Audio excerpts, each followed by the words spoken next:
Imagine waking up to find that the cars in your city have simply vanished.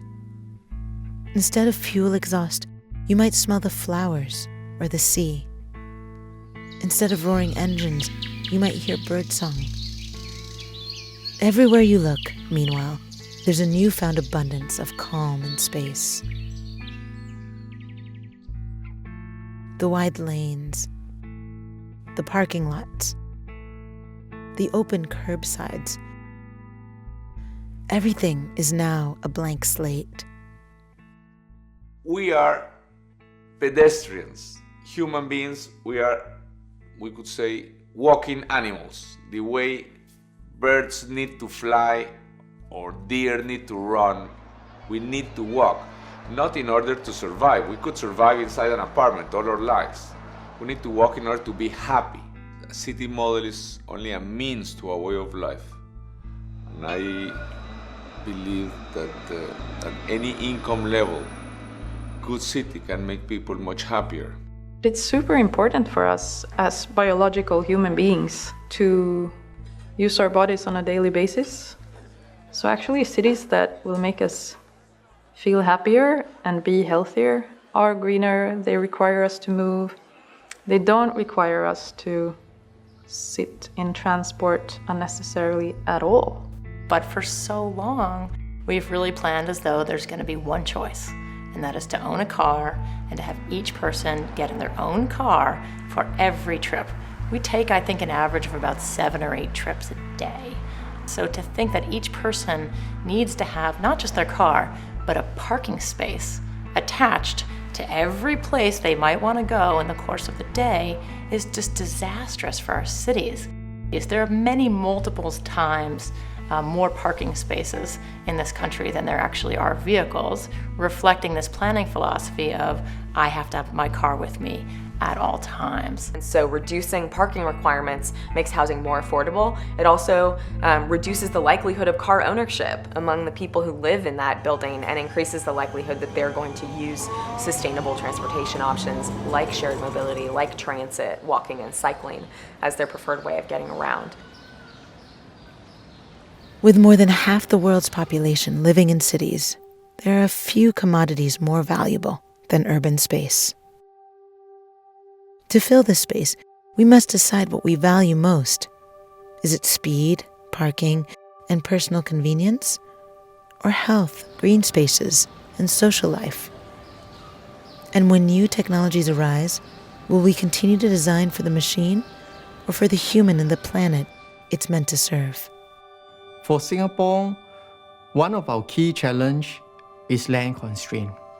Imagine packing 5.6 million population in just slightly over 700 square kilometers.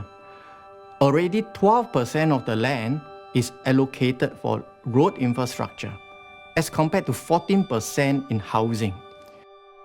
In order to convince our people to use the more efficient mode of public transport, we must first make sure that our public transport is of a good standard. How to get our people to walk, to cycle, to ride public transport, or even shared transport, because this is the best way and this is a preferred mode of transport. I can move 10 times as many people per square foot of roadway on foot or on bike or in a bus than I can in a car. So as cities are growing, they have no choice but to invest in the more space-efficient modes of transportation. If we create a different system for transport with the opportunities we have with digitalization, autonomous vehicles, etc., we can reclaim a lot of space in our cities. We need more spaces to live and co-create work, age, etc. And we also need more common spaces with an environment that's actually friendly to humans, greener. When we stop subsidizing the ownership of cars and their massive infrastructure, a wealth of new possibilities emerges. Consider the millions of dollars spent on every mile of a 4-lane road, the billions spent on treating automotive injuries, the incalculable costs of air pollution and natural resource destruction. It's not hard to imagine how these public resources could be better spent. Half the streets could be given back to pedestrians. Parking lots could become public parks. And transport hubs could be connected with other multimodal hubs, walking paths, bike lanes, sustainable public transit, and even the movement of goods.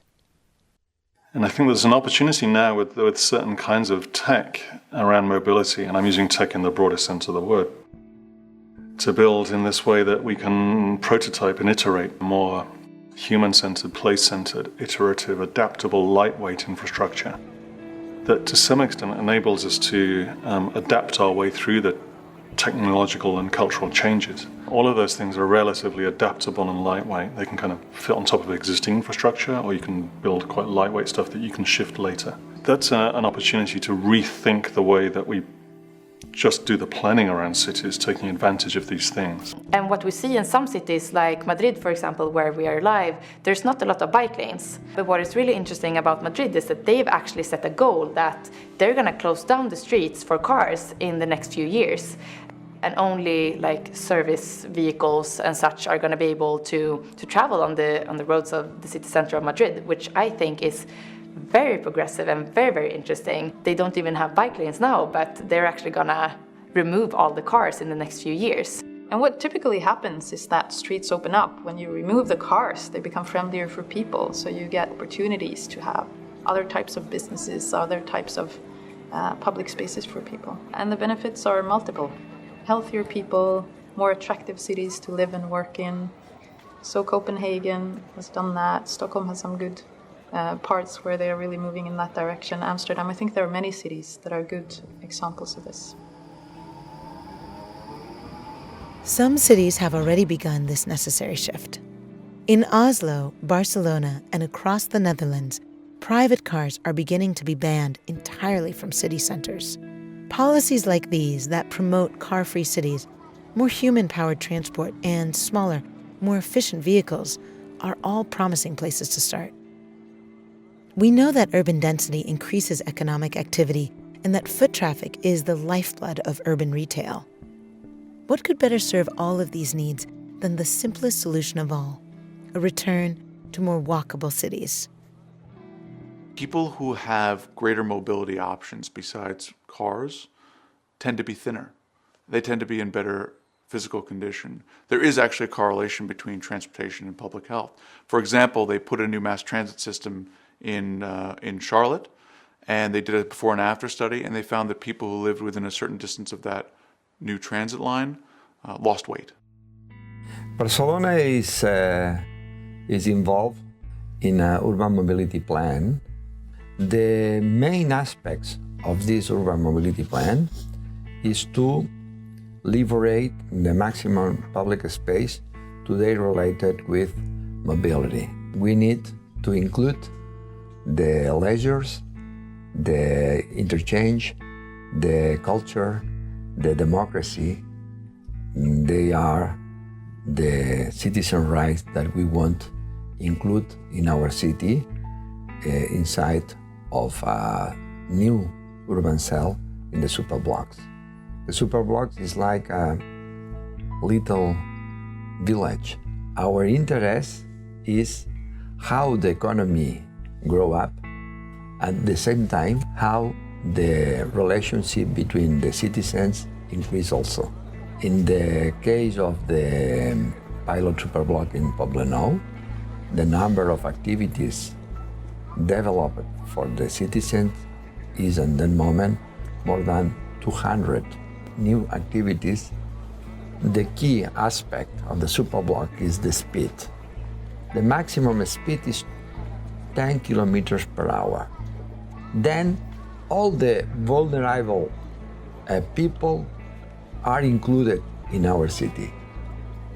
The kids can play in the middle of the street. The kind of focus that creates the human synergy that is what makes cities great, and great culturally, great economically. It is that human scale interaction, the proximity of differences that makes cities vital. It's about a coherent system of city building that involves all the ingredients: mobility, housing, accessibility to job locations, accessibility to mixed-use environments. I touch the earth but never the ground. My footfall makes no sound. Light the flame, light the fire, keys in my hand, ready to burn it down. I ride the fire, ride the flame, move so fast I have no name. Can't slow me down, wind in my hair, ready to run, run, run, run. I touch the earth but never the ground. My footfall makes no sound. Light the flame, light the fire, keys in my hand, ready to burn, burn, burn.